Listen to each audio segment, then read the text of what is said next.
सन 2008 में उत्तर प्रदेश के नोएडा शहर के जलवायु विहार नामक आवासीय परिसर में एक परिवार रहता था, जिसमें दंत चिकित्सक डॉक्टर राजेश तलवार, डॉक्टर नुपुर तलवार और उनकी 14 वर्षीय पुत्री आरुषि तलवार शामिल थे।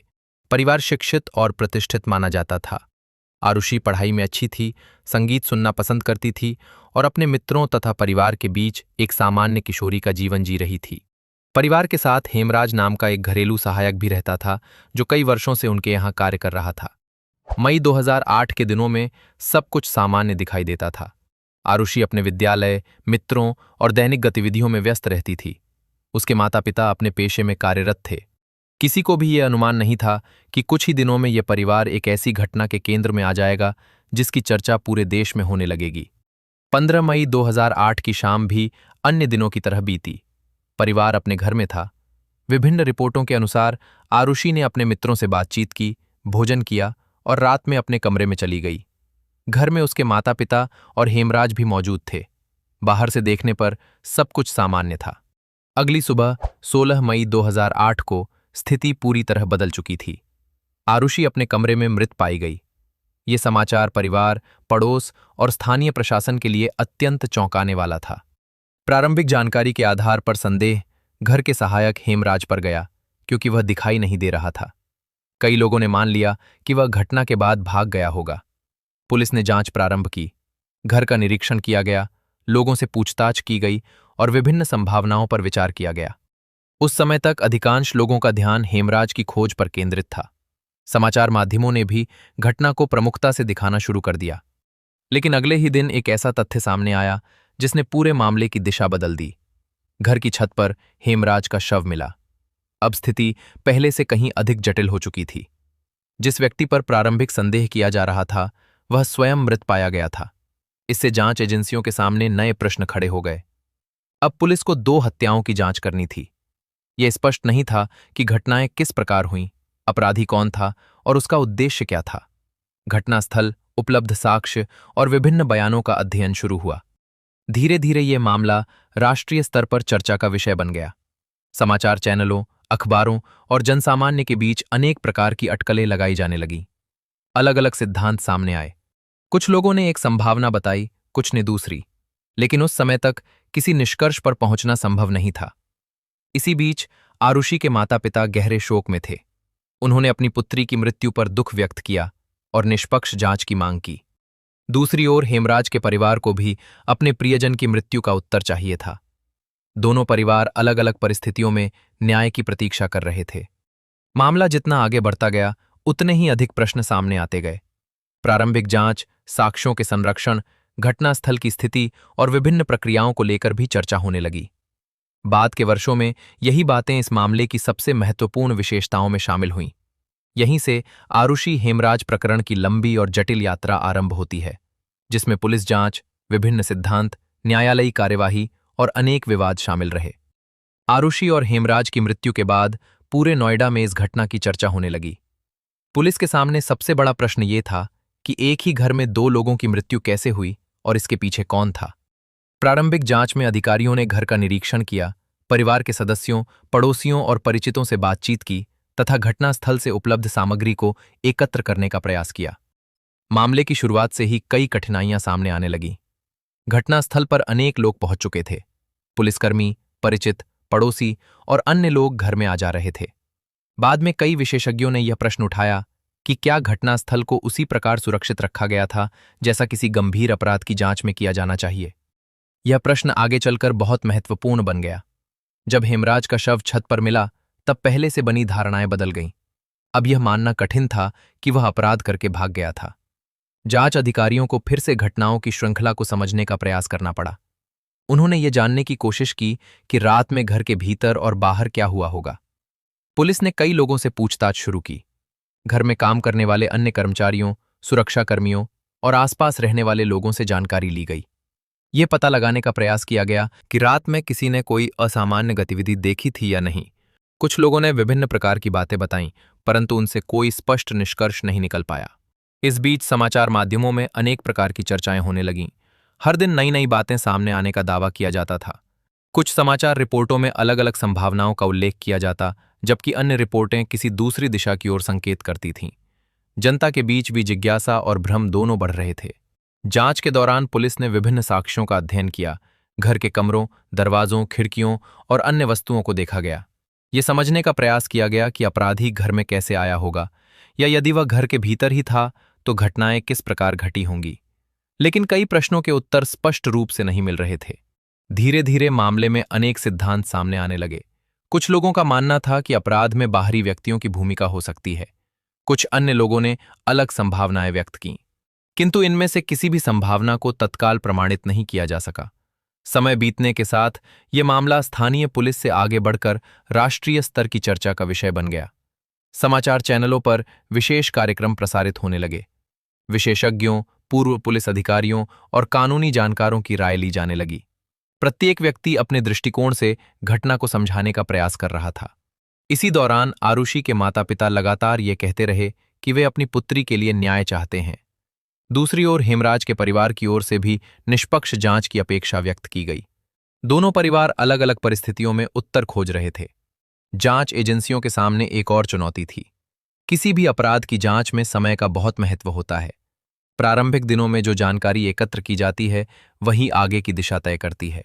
इस मामले में अनेक तथ्यों को लेकर मतभेद दिखाई देने लगे। कुछ विशेषज्ञों ने कहा कि उपलब्ध साक्ष्य पर्याप्त नहीं है, जबकि कुछ का मत था कि उपलब्ध जानकारी से निष्कर्ष निकाला जा सकता है। जैसे जैसे मामला आगे बढ़ा, लोगों का ध्यान केवल घटना पर नहीं बल्कि जांच की प्रक्रिया पर भी केंद्रित होने लगा। यह प्रश्न बार बार पूछा जाने लगा कि क्या सभी आवश्यक कदम सही समय पर उठाए गए थे।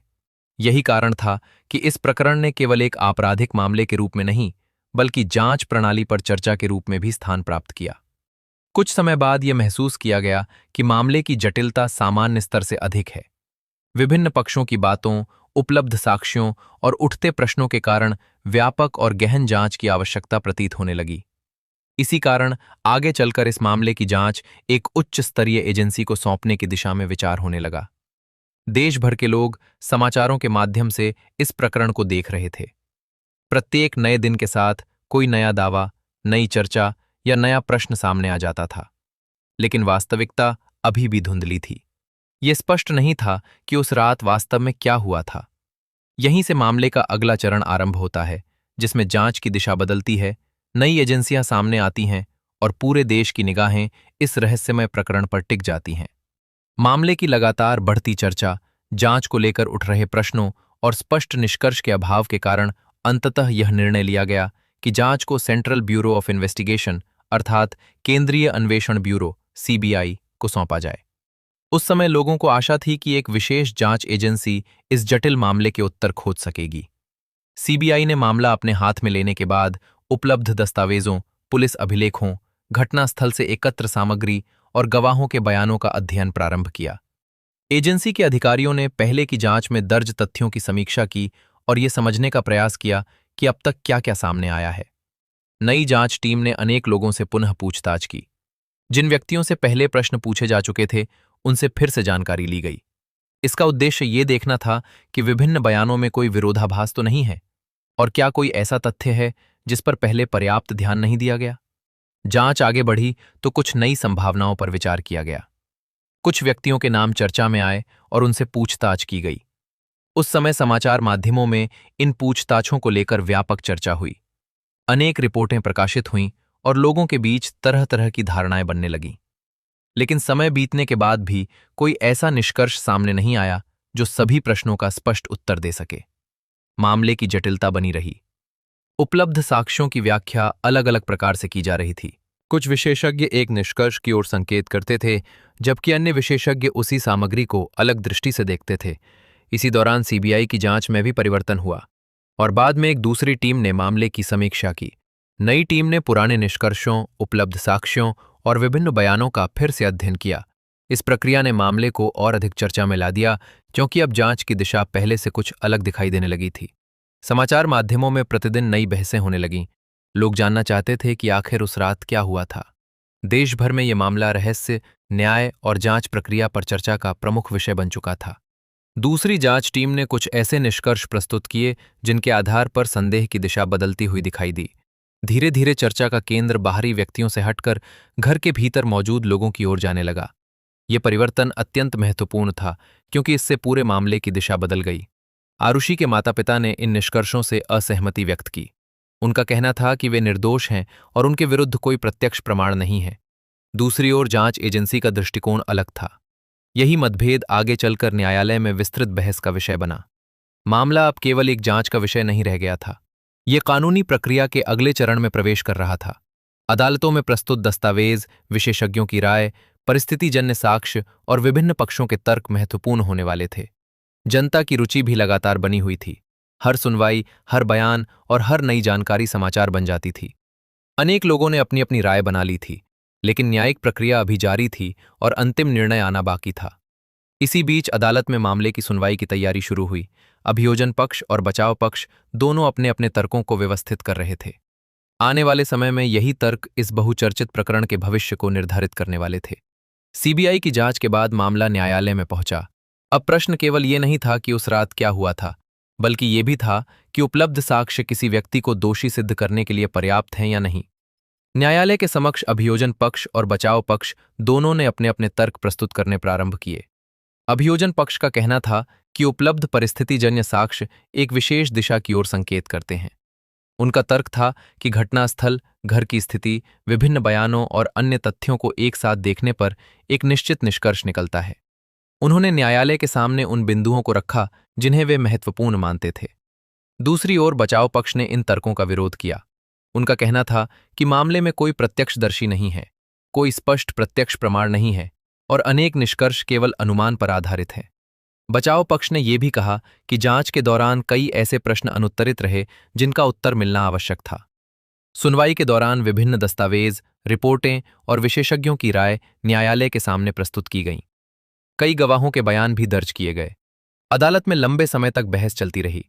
प्रत्येक पक्ष अपने दृष्टिकोण को अधिक विश्वसनीय सिद्ध करने का प्रयास कर रहा था।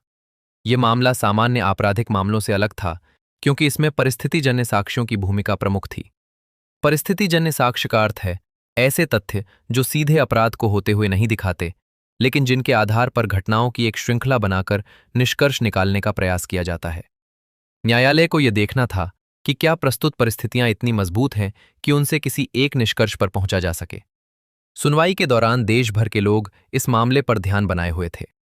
समाचार माध्यम अदालत की कार्यवाही से जुड़ी जानकारियां नियमित रूप से प्रकाशित कर रहे थे। हर नए तर्क और हर नए बयान पर चर्चा होती थी। कुछ लोग अभियोजन पक्ष की बातों को सही मानते थे, जबकि कुछ लोग बचाव पक्ष के तर्कों से सहमत दिखाई देते थे। कई वर्षों तक चली प्रक्रिया के बाद एक महत्वपूर्ण चरण आया। वर्ष 2013 में सीबीआई स्पेशल कोर्ट ने अपना निर्णय सुनाया। अदालत ने उपलब्ध साक्ष्यों और प्रस्तुत तर्कों के आधार पर डॉक्टर राजेश तलवार और डॉक्टर नुपुर तलवार को दोषी ठहराया। इस निर्णय ने पूरे देश का ध्यान फिर से इस मामले की ओर आकर्षित कर दिया। निर्णय आने के बाद भी बहस समाप्त नहीं हुई।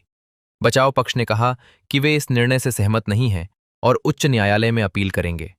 उनका मत था कि उपलब्ध साक्ष्य दोष सिद्ध करने के लिए पर्याप्त नहीं है। दूसरी ओर अभियोजन पक्ष का मानना था कि न्यायालय ने उपलब्ध तथ्यों का उचित मूल्यांकन किया है। इसके बाद मामला उच्च न्यायालय के समक्ष पहुंचा।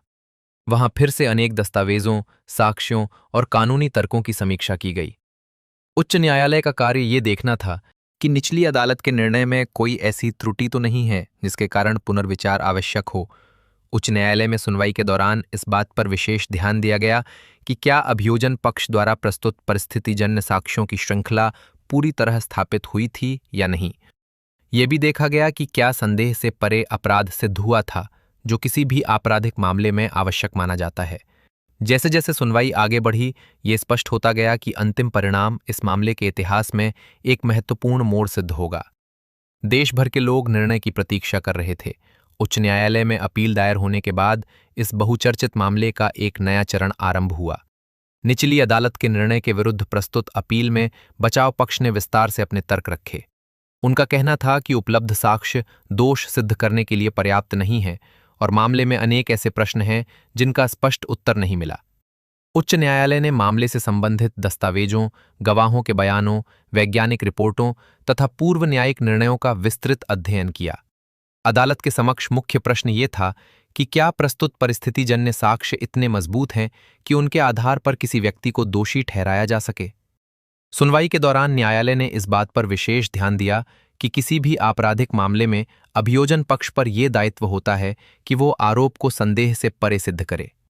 यदि उपलब्ध साक्ष्यों में गंभीर संदेह या महत्वपूर्ण कमी हो तो उसका लाभ अभियुक्त को दिया जाता है।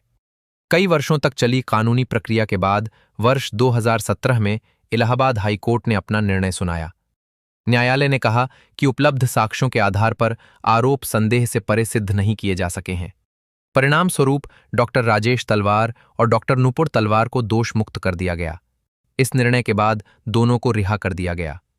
ये फैसला आते ही पूरे देश में फिर से चर्चा प्रारंभ हो गई। कुछ लोगों ने न्यायालय के निर्णय का समर्थन किया, जबकि कुछ लोगों का मत था कि मामले में अब भी अनेक प्रश्न अनुत्तरित हैं। इस पूरे प्रकरण की सबसे महत्वपूर्ण विशेषता यही रही कि इतने वर्षों की जांच, बहस और न्यायिक प्रक्रिया के बाद भी ये प्रश्न पूरी तरह स्पष्ट नहीं हो सका कि 15 और 16 मई 2008 की रात वास्तव में क्या हुआ था। विभिन्न जांचों और कानूनी प्रक्रियाओं में अनेक सिद्धांत सामने आए, लेकिन ऐसा कोई निष्कर्ष सामने नहीं आया जिसे सभी पक्षों द्वारा अंतिम सत्य के रूप में स्वीकार किया जा सके। आरुषि तलवार की मृत्यु ने पूरे देश को झकझोर दिया था। वो केवल 14 वर्ष की एक किशोरी थी जिसके जीवन का अचानक अंत हो गया। दूसरी ओर हेमराज बंजाड़े की मृत्यु भी उतनी ही दुखद थी। उनके परिवार को भी अपने प्रियजन के खोने का दर्द सहना पड़ा। इस दृष्टि से देखा जाए तो ये मामला दो परिवारों की गहरी त्रासदी की कहानी भी है।